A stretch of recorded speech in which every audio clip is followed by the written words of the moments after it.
Welcome back to the deep dive. Hello, everyone. We're going to get right into it today. We've been looking at your goals, the things you've shared with us. And a big one, maybe the biggest one, is confidence. Speaking confidence. Exactly. And so today, we're turning that goal into a practical daily action plan. A simple plan. A very simple plan. Our focus today is, it's a simple question, really. But one that everyone asks. How do you get that feeling of fluency, that speed and flow in your speaking without, leaving your home? Without buying that expensive ticket. Right. Because most students think they need a plane ticket to learn English. Ah, yes.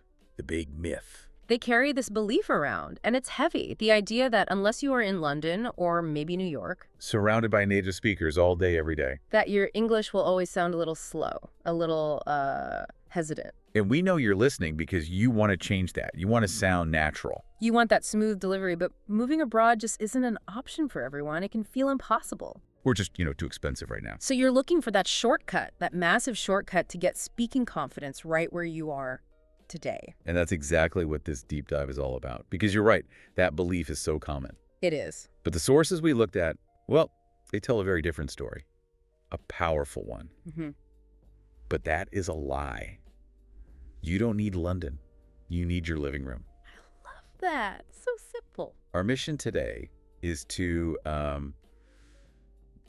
discard those old habits, the study habits that don't work. The ones that just make you feel frustrated and slow. Exactly. Yep. And we're going to replace them. We're going to install new, powerful daily habits. Habits that focus on physical action. Yes. Specifically on two parts of your body, your mouth and your ears. So this is more like exercise. It's exactly like exercise. Physical Yeah. practice, not just knowledge in your head. We're going to train you to become an action speaker. Okay, let's do it. Where do we begin? We begin by tearing down the old ideas. All right, let's unpack this. If we want to build this new road to fluency, we have to start by, tearing down the walls. The walls of frustration that those old myths built. The first myth, you just said it, is the myth of location. This idea that immersion, living and breathing English 24 hours a day is the only way to speak well. And we have to be clear. Immersion is great. It works. Of course. But we need to understand why it works. It's not magic. It's not the air in London. So what is it? It's forced practice. Immersion forces you to use English, to buy coffee, to ask for directions, to talk to people. It forces you to build a habit. Exactly. A habit of constant practice. And the sources couldn't be clearer on this. The real secret, the true requirement, it isn't your geographic location. No, It is a consistent daily habit. that's the key. Consistent and daily. If you practice a tiny, perfect habit for just 15 minutes every single day, right where you are now, that action is 100 times better than just waiting for a dream of moving that might never happen. You're so right. The myth of location gives you an excuse. It gives you permission to wait. Yes. Permission to delay your practice until that perfect moment. And that perfect moment never comes. So we need to eliminate that waiting. The action starts today. Okay, so if location isn't the problem, what's the next big trap? The thing that stops so many A1 and A2 students from getting faster. Well, that brings us to the second myth. The second wall we need to knock down. Let's hear it. It's the wall built entirely from grammar textbooks. Ah, the grammar trap. Well, we see so many students stuck here. They believe they have to understand every single rule before they can speak one sentence. And it feels logical, right? I need to know the rules to play the game. It feels logical, but for speaking, it's a trap. It really is. Forget about memorizing grammar books for 3 hours. It's boring and it doesn't help you speak. Okay, let's go deeper on that. Why doesn't it help you speak? We know grammar is important for writing. It is. It's very important for writing and for reading. But for speaking, the brain is doing something totally different. When you sit with a grammar book, your brain is doing high-level analysis. You're focused on rules, exceptions, irregular verbs. All the complicated things. Yes. And that type of thinking is slow. It's conscious. It takes a lot of effort. Its conversation is Fast. Conversation is very fast. Yeah. You don't have time for that analysis. The neuroscience on this is really fascinating. When you're doing that deep grammar study, you're using a part of your brain called the prefrontal cortex. Okay, what does that part do? That's your thinking brain. It's for conscious thought, for problem solving, for calculation. And the key word is, it is slow. It takes time. Right. And conversation demands speed. automation. Imagine someone asks you a simple question. What did you do last night? Okay. In a real conversation, you don't have 5 seconds to think, okay, past tense, irregular verb go is went. I need to put the time at the end. No, the answer needs to come out almost It instantly. needs to be a rapid, muscular response.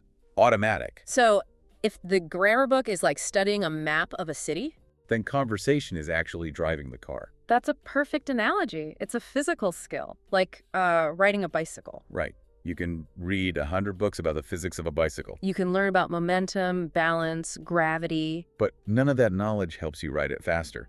Only practice does. Only training your muscles. And it's exactly the same for English. Speaking is a physical action. You're training tiny muscles. The muscles in your mouth, your tongue, your throat. You're teaching them to make new sounds. Let's take a common sound, like the sound, in words like think or the. A sound that doesn't exist in many languages. Exactly. To make that sound, you have to physically put your tongue between your teeth. It's a physical movement. It's pure muscle memory. You can't learn that from a rule in a book. You learn it by doing it thousands of times. So we need to shift our focus completely We need to move away from the slow, analytical part of the brain, and move toward the fast, automatic motor skill part of the brain. which requires an action command. A new rule. Exactly. Stop studying with your eyes. Start studying with your mouth. I love that. So simple and so powerful. So if we discard these myths, the plane ticket myth and the grammar book myth, what is the one technique that replaces them? The one method that trains your mouth and your ears at the exact same time. Okay, what is it? That technique, which our sources call the echo technique, is shadowing. Shadowing. This is it. This is the core of the practice. This is the core. It's deceptively simple. It looks easy, but it is maybe the most powerful technique for speaking. It builds the bridge between knowing English in your head. And speaking English with your mouth. It's the missing ingredient for so many students. So let's define it. We're calling it the echo technique. Yes. It's simple. You listen to a speaker.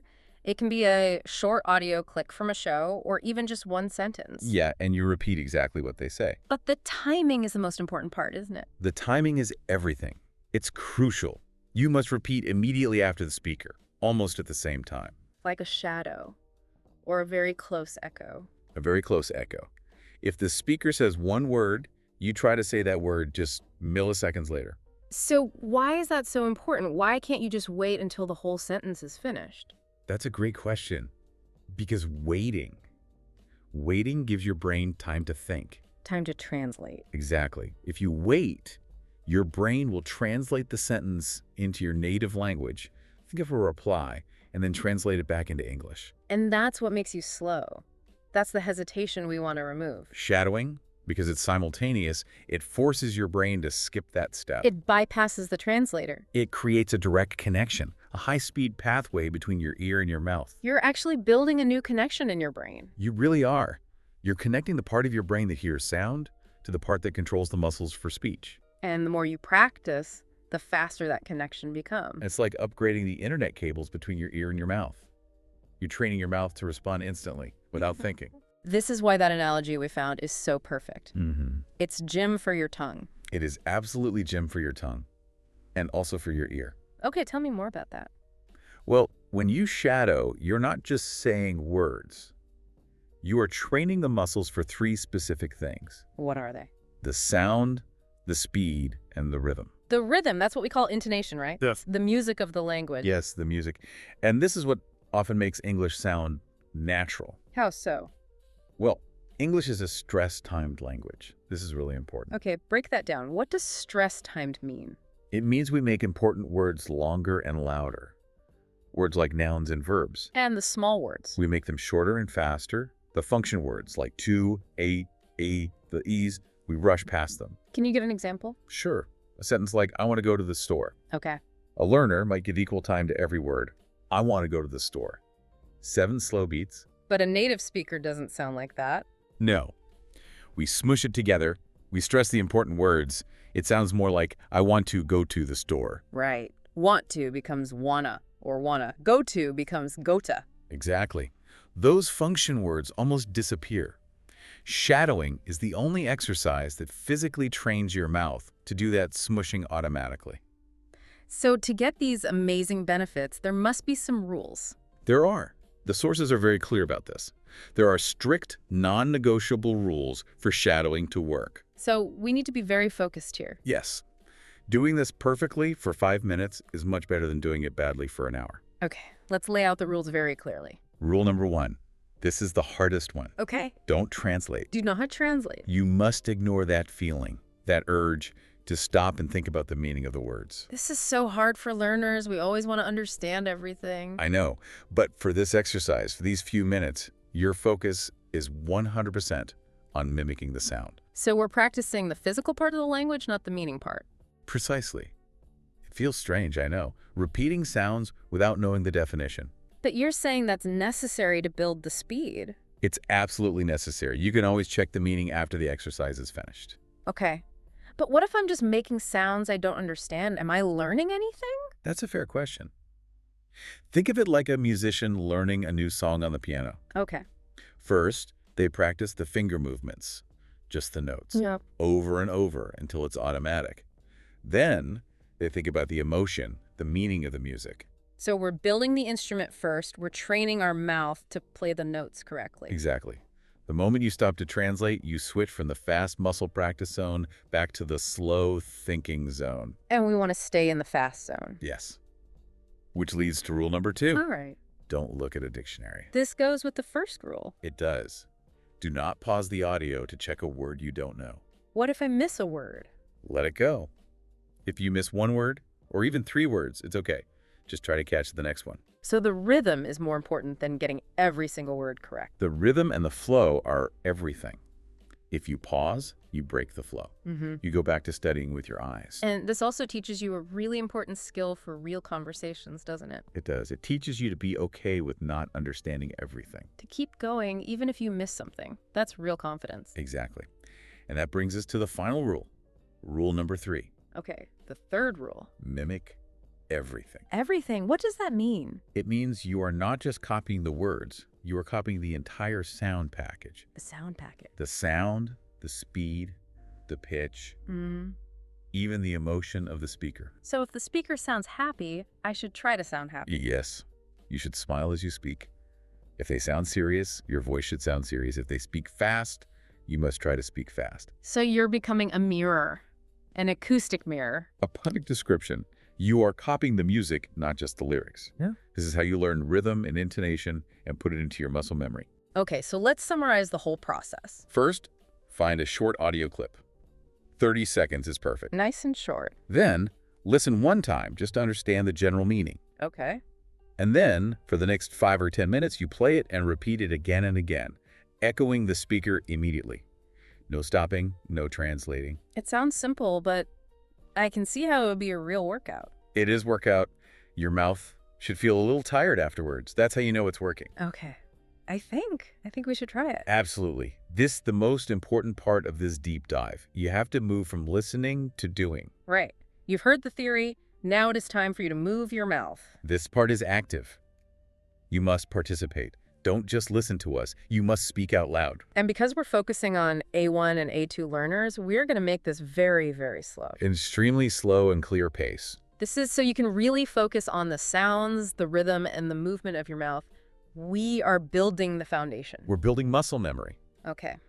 I will say a phrase very clearly, then I will pause. A long pause. During that pause, your job is to repeat the phrase out loud. Try to copy my speed and my rhythm exactly. Remember the rules. Focus on the sound, not the meaning. Feel how your tongue and your lips move. This is a physical exercise. Okay. Are you ready? Let's practice right now. I will say a phrase, then I will pause, and you repeat it. Let's begin. Here is the first phrase. Listen closely. I want to speak English fluently. Pause. Now you. Great.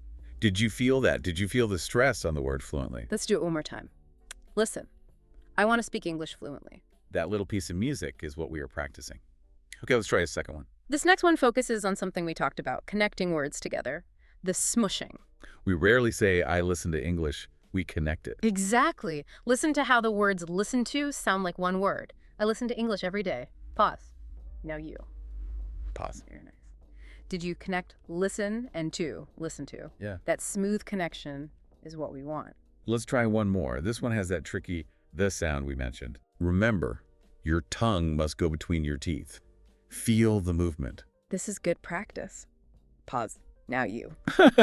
Great job. That was really good. Even just repeating those 3 phrases, if you do it with focus, you are building the memory in your muscles. So your daily practice is simple. Take a short audio clip, maybe even just this part of our deep dive, and repeat it 10 or 15 times. Repeat it until your mouth feels comfortable. Until it feels automatic.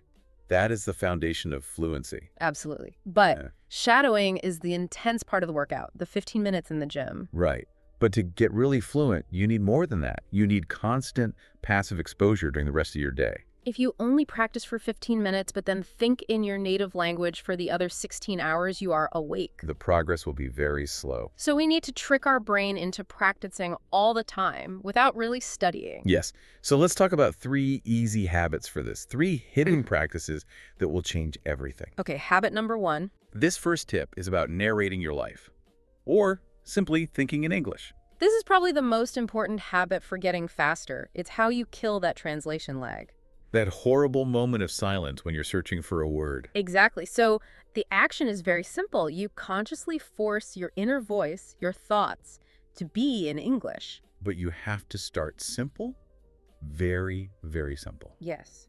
Don't try to think about philosophy or your feelings. Start with what you see, the physical world around you. So as I make my coffee in the morning, you think, I am making coffee. This is hot water. I need milk. And as I look out the window, the sky is blue today, or it is raining. I see a car. So the goal is to stop the translation process. When I see the sky, I want my brain to think sky, not the word in my native language first. You're creating a direct link between the object and the English word. No middleman. And what if I don't know a word? I see a bird, but I don't know the English word for that specific bird. That's a great question. That is a learning moment. It's okay to think the word in your native language. But then later, you must look up the English word. And then you repeat the sentence 5 times with the correct English word. Ah, so you fill the gaps in your knowledge. You do. And this habit builds vocabulary that is super relevant to your real daily life. And over time, it becomes easier. It becomes automatic. And when you open your mouth to speak, the English words are already there, ready to go. Okay, I love that one. What is the second hidden habit? The second one is a very clever trick. We call it the phone hack. The phone hack. It sounds interesting. It leverages the one tool that we all use probably too much, our smartphone. Okay, what's the action? Change your phone's language to English. Now. Right now. As you are listening, go into your settings and change the language. This is the perfect passive learning tool. Think about it. We look at our phones more than 100 times every day. Every notification, every app, every setting is now a mini English lesson. You are forced to interact with English vocabulary. And it's better than a textbook in some ways. How so? A textbook teaches you formal words. You know, words like therefore or consequently. Words you don't really use in daily conversation. Right. But your phone teaches you modern, digital, high-frequency words. Yeah, what? Settings, download, available, connect, update, storage. Words you need to live in the modern world. Exactly. And because you see them every day, you learn them very, very quickly. I know some people will be afraid to do this. They'll think, what if I can't use my phone anymore? It's a real fear. But you already know where the buttons are. You know the icons. You're just putting a new label on something you already understand. Yes. It lowers the fear and makes your English immediately useful. And that builds so much confidence. Okay, that's a brilliant tip. So we have narrating your life and the phone hack. What is the third and final habit? The final habit is about becoming your own teacher. It's about training your ear to find your own mistakes. This sounds very powerful. We call it the 1-minute voice note. Okay, what do I do? The action is simple. At the end of the day, take out your phone and open the voice recorder. And for just 1 minute, talk about your day in English. Just 1 minute. That's easy. But here is the most critical step, the magic part. What is it? You must listen to the recording immediately after you finish. Not later. Right away. Right away. And here's why. When you are speaking, your brain is doing a million things. It's trying to find words, build sentences, think about the message. It's under a huge amount of stress. So your brain filters out your own mistakes. You don't hear them. But when you listen back to the recording, Your brain is relaxed. It's just listening. It's in analysis mode. and that's when you hear the errors. That's when you hear, oh, I said she go, not she goes. Or my pronunciation of ship sounds like sheep. So you become your own coach. You can't fix a mistake if you can't hear it. Exactly. This trains your ear to hear your own problems. And once you can hear them, you can fix them much faster. So what should I be listening for?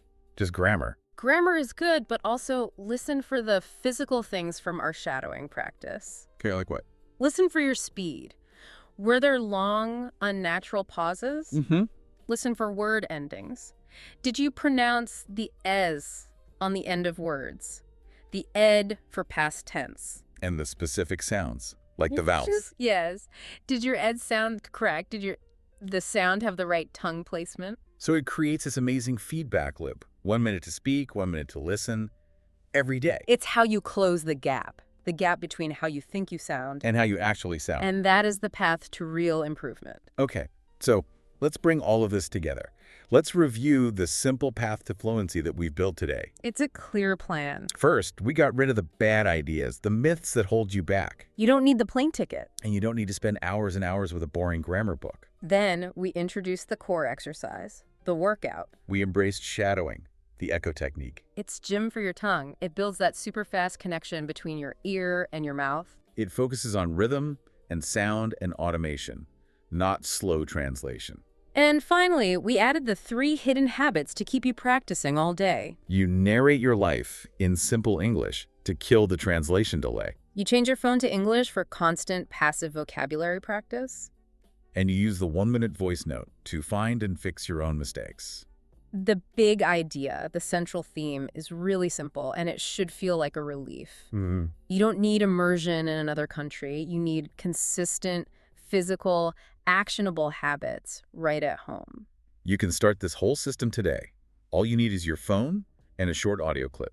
We know that becoming fluent can feel like a huge challenge, like climbing a big mountain. Especially when you're at the beginning, at A1 or A2. But the journey is not one big effort once a week. No, it's about the small steps you take every single day. Start today. Just 5 minutes. That's all it takes to begin. Just pick 1 minute of audio, shadow it 5 times, and then narrate 3 things you can see around you right now, in your room. This is a table. The wall is white. I am sitting on a chair.